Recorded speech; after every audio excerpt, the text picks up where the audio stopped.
সম্মানিত দর্শকবৃন্দ, আসসালামু আলাইকুম। স্বাগত জানাচ্ছি প্যানভিশন হেলথের নিয়মিত প্রোগ্রাম ডক্টরস চেম্বারে।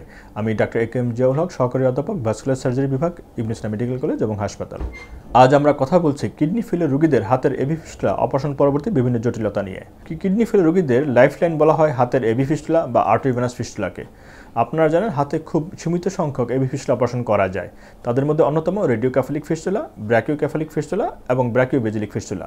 যেহেতু এই অপশনটি খুব লিমিটেড, অর্থাৎ খুব অল্প সংখ্যক অপারেশন করা যায়, কাজেই এর যত্ন নেওয়া খুবই জরুরি এবং এটিকে যাতে টিকে থাকে সেজন্য ব্যবস্থা নেওয়া খুব জরুরি। আপনারা অনেকেই জানেন যে ফিস্টুলা অপারেশনের সাকসেস রেট মাত্র 70 থেকে 80%। তাহলে অর্থাৎ ফিস্টুলা অপারেশন শুধু করলেই হয় না, এটি যাতে টিকে থাকে, এটি যাতে সার্ভাইভ করে, এটি যাতে ফাংশনাল থাকে, এই জন্য আসলে বিভিন্ন ধরনের পদক্ষেপ নিতে হয়। এর পাশাপাশি রয়েছে অপারেশন পরবর্তী বিভিন্ন ধরনের জটিলতা। বিশেষ করে অপারেশন পরবর্তী সাধারণভাবে যেটি হয় যে ব্লিডিং হয়ে থাকে, কারণ কিডনি ফেলিউর রোগীদের রক্ত জমাট বাঁধা নিয়ে বিভিন্ন ধরনের সমস্যা থাকে, ফলে কারো কারো ক্ষেত্রে অতিরিক্ত ব্লিডিং হতে পারে। কিডনি ফেলিউর রোগীদের ডায়ালাইসিসের সময় হ্যাপারিন বা রক্ত পাতলা করার ওষুধ দেওয়া থাকে। কারো কারো হার্টের রোগ থাকে, কারো কারো হার্টের বিভিন্ন জটিলতা থাকে, ফলে রক্ত পাতলা করার বিভিন্ন ওষুধ কিডনি রোগীরা খেয়ে থাকেন, ফলে অপারেশন স্থলে ব্লিডিং হওয়ার সম্ভাবনা থাকে। তবে অল্প ব্লিডিং হলে ঘাবড়ে যাওয়ার কিছু নেই, এটি ড্রেসিং পরিবর্তন করে নিলেই হয়। কখনো কখনো অনেক ব্লিডিং হতে পারে, সেক্ষেত্রে বিশেষজ্ঞ চিকিৎসকের শরণাপন্ন হওয়া উচিত এবং পরবর্তী করণীয় নির্ধারণ করা উচিত। কখনো কখনো সেখানে টেকনিক্যাল ডিফেক্টের কারণে বিভিন্ন ধরনের জটিলতা হতে পারে এবং এই ড্রেসিংটিকে চেঞ্জ করার প্রয়োজন হতে পারে। এভি ফিস্টুলা অপারেশনের আরেকটি অন্যতম জটিলতা হচ্ছে ইনফেকশন। বিশেষ করে কিডনি ফেলিউর রোগীদের রোগ প্রতিরোধ ক্ষমতা কম থাকে, ফলে অপারেশন করার স্থলে সহজেই ইনফেকশন হয়ে যায়। এই জন্য ভালো হসপিটালে বিশেষজ্ঞ চিকিৎসকের তত্ত্বাবধানে যদি অপারেশনটি করা যায়, অধিকাংশ ক্ষেত্রেই ইনফেকশনকে সহজেই প্রতিরোধ করা যায়। আবার এই ফিস্টুলা অপারেশন করার পর অনেকেরই হাত ফুলে যেতে দেখা গেছে। বিশেষ করে অনেকেরই ডায়ালাইসিস করা হয় এবং হাতে টেম্পোরারি ক্যাথেটার করা থাকে, ফলে রক্তনালীতে বিভিন্ন ধরনের ড্যামেজ হয়ে থাকে। ফলে আবার যখন কিডনি ফিস্টুলা অপারেশনটি করা হয়ে থাকে, দেখা যায় কিডনি ফিস্টুলা অপারেশন করার কিছুদিনের মধ্যেই হাতটি ফুলে গেছে। অল্প মাত্রায় হাতটি ফুলে গেলে আমরা রোগীদেরকে বলি যে ঘাবড়ে যাওয়ার কিছু নেই, আপনি হাতটি উঁচু করে রাখেন এবং বিশ্রামে থাকুন।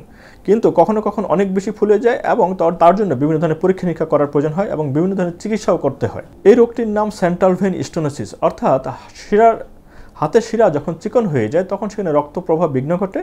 আমরা যে হাতের এভি ফিস্টুলা অপারেশন করে থাকি তখন কিন্তু ধমনী থেকে শিরায় রক্তের প্রবাহ অনেক বেড়ে যায়। সেন্ট্রাল ভেইন স্টেনোসিস হলে এই শিরা দিয়ে রক্ত ফিরে যেতে বাধাগ্রস্ত হয়, ফলে হাত ফুলে যায়।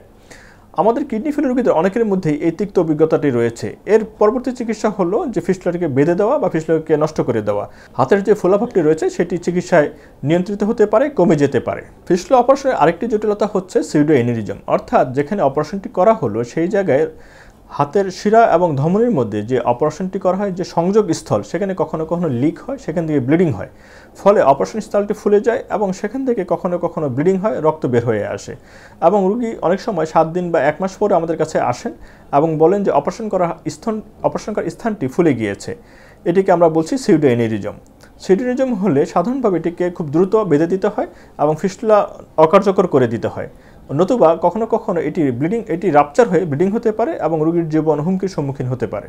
সম্মানিত দর্শকবৃন্দ, আমরা কথা বলছিলাম কিডনি ফেলিউর রোগীদের এভি ফিস্টুলা অপারেশন পরবর্তী বিভিন্ন জটিলতা নিয়ে, বিশেষ করে ব্লিডিং, ইনফেকশন এবং হাতের ফুলে যাওয়া অর্থাৎ সেন্ট্রাল ভেইন স্টেনোসিস এবং সিউডো এনিরিজম অর্থাৎ অপারেশন স্থলটি ফুলে যাওয়া নিয়ে।